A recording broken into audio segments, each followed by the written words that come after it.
and clear message to China and Pakistan to withdraw immediately from Balochistan. इस घटना को लेकर पाकिस्तान समेत पूरी दुनिया में चिंता की लहर दौड़ रही है। पाकिस्तानी सेना और बीएलए विद्रोहियों में रात भर जंग चली। पाकिस्तान सरकार बंधकों को छुड़ाने की हर मुमकिन कोशिश कर रही है, लेकिन अब तक उन्हें सफलता नहीं मिल पाई। वहीं बीएलए ने पाकिस्तान और चीन को बलूचिस्तान छोड़ने की चेतावनी दे दी। इस पर हम करेंगे विस्तार से चर्चा, लेकिन आइए जरा उन खबरों को भी देख लें जिन पर आगे होगी बात। यूक्रेन 30 दिन के सीज फायर के लिए राजी। अमेरिकी राष्ट्रपति ट्रंप बोले, अब हमें रूस जाना है। रूस ने मॉस्को की शर्तों पर समझौता होने की कही बात। कनाडा अमेरिका के बीच नहीं थम रही टैरिफ वॉर। अमेरिका ने कनाडा पर फोड़ा नया टैरिफ बम। हिंदुस्तान ने टैरिफ को लेकर ट्रंप के दावे को किया खारिज। शेख हसीना की बड़ी मुश्किलें। बांग्लादेश में छिन गया आवास। ढाका कोर्ट के आदेश पर पूर्व पीएम के खिलाफ बड़ी कार्रवाई। और चलते चलते में देखेंगे, वैज्ञानिकों को मिल गई दूसरी धरती। पृथ्वी के अलावा किस ग्रह पर हो सकता है जीवन। तो पाकिस्तान के बलूच लिबरेशन आर्मी ने बलूचिस्तान प्रांत में मंगलवार को एक ट्रेन पर हमला करके उस पर कब्जा कर लिया। ट्रेन में 200 से ज्यादा बंधक मौजूद हैं, जिन्हें छुड़ाने के लिए पाकिस्तानी सेना और सुरक्षा बल जूझ रहे हैं। ये ट्रेन बलूचिस्तान की राजधानी क्वेटा से खैबर पख्तूनख्वा के पेशावर के लिए जा रही थी। बलूच विद्रोहियों ने क्वेटा से 160 किलोमीटर की दूरी पर सिबी शहर के पास पहाड़ी इलाके में ट्रेन पर हमला किया, जब ये क्षेत्र में पड़ने वाली कई सुरंगों से गुजर रही थी। बलूचिस्तान की आजादी की मांग करने वाले बलूच लिबरेशन आर्मी ने इस हमले की जिम्मेदारी ली है।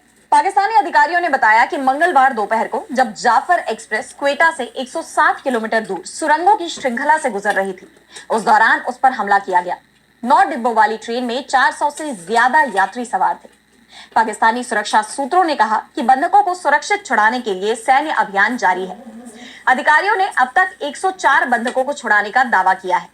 क्वेटा में पाकिस्तान रेलवे के एक अधिकारी के हवाले से अल जजीरा ने बताया कि महिलाओं, बच्चों और बुजुर्गों समेत लगभग 17 यात्री हमले की जगह से लगभग 6 किलोमीटर दूर पानी रेलवे स्टेशन पर पहुंचे। पाकिस्तानी सुरक्षा सूत्रों ने 26 बलूच चरमपंथियों के मारे जाने का दावा किया है। हालांकि बलूच लिबरेशन आर्मी ने पाकिस्तानी सुरक्षा बलों के दावों का खंडन किया और इसे पाकिस्तानी आर्मी का प्रोपेगेंडा बताया है। बीएलए ने बंधकों को छुड़ाने की खबरों को भी खारिज किया और दावा किया कि महिलाओं, बच्चों और बुजुर्गों को इंसानियत के नाते छोड़ा गया है। समूह ने कहा कि पाकिस्तानी आर्मी की कोशिश को नाकाम कर दिया गया है और उनका स्थिति पर पूरा नियंत्रण है। इस समूह ने दावा किया कि उन्होंने कम से कम 30 सैन्य कर्मियों को मार दिया और रेलवे ट्रैक को उड़ा दिया, जिससे ट्रेन को रुकना पड़ा। बीएलए ने धमकी दी है कि अगर पाकिस्तानी सेना ने कोई अभियान शुरू किया तो बंधकों को मारना शुरू कर देंगे। इसके साथ ही बीएलए ने बलूच राजनीतिक कैदियों की रिहाई की भी मांग की है और 48 घंटे तक इसके पूरा न होने पर हर घंटे 5 बंधकों को मारने की धमकी दी है। विश्लेषकों का मानना है कि बीएलए की बढ़ती ताकत और उसका मुकाबला करने में राज्य की विफलता पुरानी रणनीतियों पर उसकी निर्भरता को दर्शाती है। वॉशिंगटन डीसी में स्थित बलूचिस्तान विशेषज्ञ मलिक सिराज अकबर ने कहा कि बीएलए छोटे पैमाने पर हमले करने से लेकर बड़े पैमाने पर ऑपरेशन करने तक विकसित हो गया है। समूह अब यात्री ट्रेन पर हमला कर रहा है, जो दिखाता है कि सरकार के पास उन्हें रोकने की क्षमता नहीं है। इसके साथ ही बीएलए अब मीडिया में बने रहने के तरीकों को सीख गया है, जो उसे नए लड़ाकों की भर्ती के लिए आकर्षित करने में मदद कर रहा है। ट्रेन पर हमले के बाद समूह ने लगातार सोशल मीडिया पर बयान जारी किया है, जिसमें लगातार घटनाक्रम पर अपडेट दिया है। यही नहीं, इसने पाकिस्तानी सुरक्षा बलों के दावों को भी गलत ठहराने के लिए सोशल मीडिया का इस्तेमाल किया। जिस इलाके में ट्रेन को रोका गया है वो दुर्गम पहाड़ी दर्रा है, जहां मोबाइल नेटवर्क और संसाधन पहुंचना मुश्किल है। ऐसे में पाकिस्तानी आर्मी के लिए एक कड़ा अभियान चलाने में मुश्किलें आ रही हैं।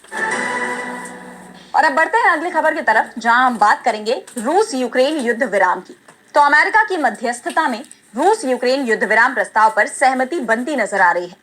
अमेरिका के दबाव में यूक्रेन 30 दिन के युद्ध विराम के लिए राजी हो गया है। दरअसल बीते दिन सऊदी अरब में यूक्रेन और अमेरिका के अधिकारियों के बीच अहम बैठक हुई। हालांकि यूक्रेनी राष्ट्रपति वोलोदिमिर ज़ेलेंस्की भी इस दौरान सऊदी अरब में ही थे, लेकिन उन्होंने इस बैठक में शिरकत नहीं की। नेशनल सुरक्षा सलाहकार माइक वॉल्स ने बताया कि इस बैठक में वार्ताकारों ने इस बात पर विस्तृत चर्चा की कि ये युद्ध स्थायी रूप से कैसे खत्म होगा, जिसमें लॉन्ग टर्म सिक्योरिटी गारंटी भी शामिल है। वहीं बैठक के बाद ज़ेलेंस्की ने घोषणा की कि यूक्रेन इस प्रस्ताव का स्वागत करता है। हम इसे सकारात्मक मानते हैं। हम ऐसा कदम उठाने के लिए तैयार हैं।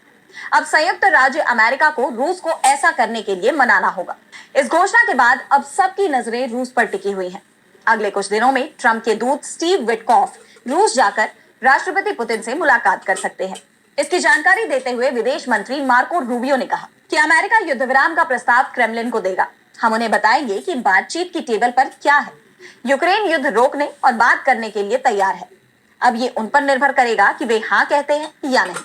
अगर वे इनकार करते हैं तो दुर्भाग्य से हमें पता चल जाएगा कि यहाँ शांति में क्या बाधा है। राष्ट्रपति चाहते थे कि ये जंग कल ही खत्म हो जाए, इसलिए हमें उम्मीद है कि रूस जल्द से जल्द हाँ में उत्तर देगा, जिससे हम इसके दूसरे चरण में पहुंच सके। इस बातचीत के सफल होने के बाद अब अमेरिका ने यूक्रेन के साथ खुफिया जानकारी साझा करने पर लगी रोक हटाने और सुरक्षा सहायता को फिर से शुरू करने का फैसला किया है।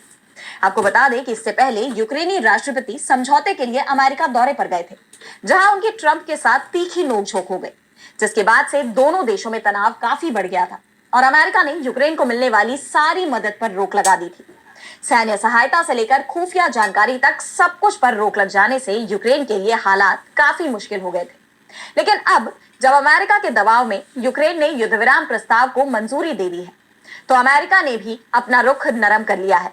लेकिन अब ये युद्ध विराम होगा या नहीं, ये फैसला रूस को करना है। रूसी सांसद का कहना है कि युद्ध विराम मॉस्को की ही शर्तों पर होगा। ऐसे में सबकी नजरें अब रूस अमेरिका की बातचीत पर टिकी हुई है। और अब बढ़ते हैं अगली खबर की तरफ, जहां हम बात करेंगे टैरिफ वॉर की। तो ये कहना गलत नहीं होगा कि अमेरिकी राष्ट्रपति डोनाल्ड ट्रंप ने दुनिया भर में टैरिफ वॉर छेड़ दी है। अमेरिका ने पहले दूसरे देशों पर सख्ती से टैरिफ लागू किए और जब उन देशों ने पलटवार किया तो ट्रंप ने और सख्ती दिखाते हुए दोहरे टैरिफ लगा दिए। जी हाँ, हम बात कर रहे हैं कनाडा की। बीते दिन आपने देखा कि कनाडा के ओंटारियो शहर ने अमेरिकी टैरिफ के जवाब में मिनेसोटा, न्यूयॉर्क और मिशिगन को सप्लाई होने वाली बिजली पर 25% टैरिफ लगाने का ऐलान किया, जिस पर अमेरिकी राष्ट्रपति डोनाल्ड ट्रंप ने भी तीखी प्रतिक्रिया दी। मीडिया रिपोर्ट्स के मुताबिक यूएस प्रेसिडेंट ने कनाडा से स्टील और एल्यूमिनियम आयात पर प्रस्तावित टैरिफ को दोगुना करने का ऐलान किया। इसका मतलब ये हुआ कि अब कनाडा से अमेरिका में आने वाले सभी स्टील और एल्यूमिनियम प्रोडक्ट पर पहले से प्रस्तावित 25% की जगह 50% का टैरिफ लगेगा, जो कनाडा के व्यापार को बुरी तरह प्रभावित करेगा।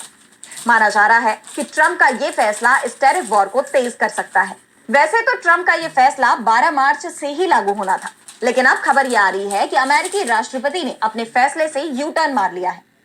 ट्रंप के एक वरिष्ठ आर्थिक सलाहकार ने कहा कि कनाडा के स्टील और एल्यूमिनियम पर आयात टैरिफ को दोगुना कर 50% करने की इस योजना को फिलहाल रोक दिया गया है, क्योंकि दोनों देशों के बीच व्यापार युद्ध के कारण भ्रम और अनिश्चितता बनी हुई है। पीटर नवारो ने एक इंटरव्यू के दौरान ये बयान दिया। उन्होंने साफ किया कि बढ़े हुए अमेरिकी टैरिफ योजना के मुताबिक अब 12 मार्च को ही लागू नहीं होंगे।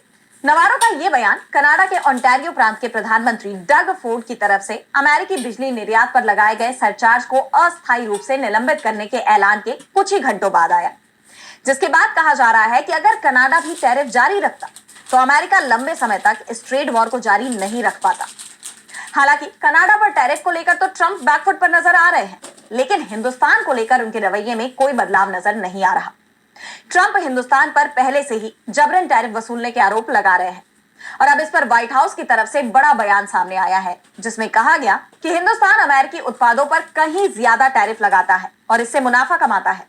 हिंदुस्तान में अमेरिकी शराब पर 150% टैरिफ लगाया जाता है, वहीं अमेरिकी कृषि उपकरणों पर हिंदुस्तान में 100% टैरिफ लगाया जाता है। हालांकि अमेरिका के ऐसे बयान तो लगातार सामने आ ही रहे हैं, लेकिन पहली बार हिंदुस्तान की इस पर प्रतिक्रिया आई है। हिंदुस्तान सरकार ने अमेरिकी राष्ट्रपति डोनाल्ड ट्रंप के उस दावे को खारिज किया है, जिसमें उन्होंने कहा था कि हिंदुस्तान अपने टैरिफ में बहुत कटौती करना चाहता है।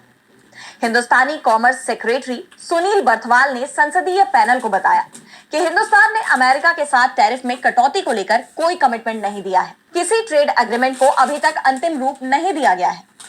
उन्होंने जोर देकर कहा कि अमेरिकी राष्ट्रपति के दावों और मीडिया रिपोर्टों पर भरोसा नहीं किया जा सकता, जिसके बाद कहा जा रहा है कि अब हिंदुस्तान भी अमेरिका के खिलाफ सख्त रुख अपना सकता है। यानी ये टैरिफ वॉर बड़े पैमाने पर बढ़ती दिखाई दे रही है। और अब अगली खबर में बात करेंगे बांग्लादेश में शेख हसीना के खिलाफ नए एक्शन की। तो बांग्लादेश की पूर्व प्रधानमंत्री शेख हसीना की मुश्किलें और बढ़ गई हैं। उनके खिलाफ बड़ी कार्रवाई होने जा रही है।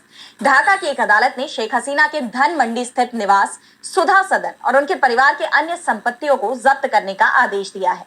ढाका ट्रिब्यून की रिपोर्ट के मुताबिक एक अधिकारी ने बताया कि कोर्ट ने हसीना और उनके परिवार के 124 बैंक खातों को भी जब्त करने का आदेश दिया है। जिस घर को जब्त करने का आदेश दिया गया है वो दिवंगत परमाणु वैज्ञानिक और हसीना के दिवंगत पति M.A. वाजेद मियां के नाम पर है, जिन्हें सुधा मियां के नाम से भी जाना जाता था।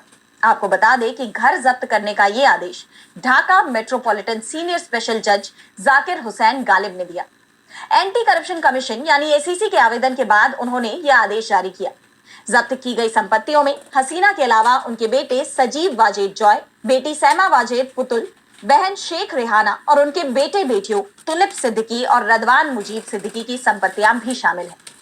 ACC ने अपनी याचिका में कहा कि आरोपी व्यक्ति अपनी अचल संपत्तियों को ट्रांसफर करने या उनका गलत इस्तेमाल करने की कोशिश कर रहे हैं। इन हालात में जांच पूरी होने तक संपत्तियों की कुर्की के आदेश की जरूरत है। बांग्लादेश में छात्रों ने पिछले साल बड़े पैमाने पर प्रदर्शन किए थे, जिसके चलते 15 साल से ज्यादा वक्त से सत्तारूढ़ शेख हसीना सरकार को 5 अगस्त को इस्तीफा देना पड़ा और वो हिंदुस्तान आ गए। इसके 3 दिन बाद मोहम्मद यूनुस ने अंतरिम सरकार के मुख्य सलाहकार के रूप में पदभार ग्रहण किया था और तब से ही बांग्लादेश में हालात तनावपूर्ण बने हुए हैं। Shopify's point of sale system. और अब चलते चलते में देखेंगे वैज्ञानिकों को मिल गई दूसरी धरती, तो पृथ्वी के अलावा किस ग्रह पर हो सकता है जीवन। वैसे तो धरती के अलावा दूसरे ग्रहों पर जीवन ढूंढने की कोशिश लगातार जारी है, लेकिन इस बीच अब वैज्ञानिकों ने एक ऐसा ग्रह ढूंढ निकाला है जो बिल्कुल धरती के समान है और पृथ्वी पर रहने वाले जीव जंतुओं को रहने का वातावरण दे सकता है। इंस्टीट्यूटो डी एस्ट्रोफिजिका डी कैनेरियास और यूनिवर्सिडैड डी ला लगुना ने इसकी खोज की है। डी ला लगुना ने बताया कि पृथ्वी के समान ये ग्रह यहाँ से केवल 20 प्रकाश वर्ष दूर है। खास बात यह है कि ये सूर्य जैसे एक तारे का चक्कर भी लगाता है। साइंटिस्ट ने इस ग्रह को सुपर अर्थ नाम दिया है। जिस तारे का ये चक्कर लगाता है उसका नाम HD 20794 दिया गया है। खास बात यह है कि ये सुपर अर्थ 647 दिनों में तारे की परिक्रमा करता है, जो कि रहने लायक क्षेत्र बन जाता है। इससे यह अनुमान लगाया जा रहा है कि यहाँ पर पानी होने की संभावनाएं ज्यादा है। वैज्ञानिकों ने यह भी बताया कि ये कोई पहला ग्रह नहीं है जो HD 20794 के चक्कर लगा रहा है।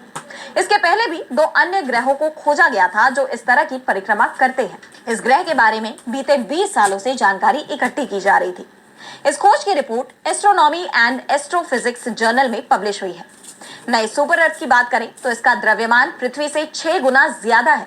ये तारे के चारों ओर 647 दिनों में चक्कर लगाता है, जो इसे रहने योग्य बनाता है।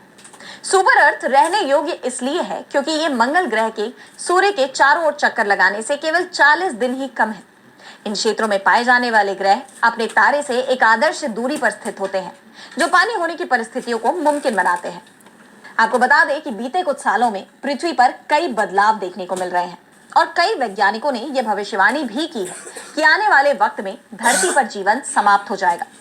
ऐसे में वैज्ञानिकों की ये खोज काफी अहम मानी जा रही है। तो आज इस वर्ल्ड बुलेटिन में इतना ही।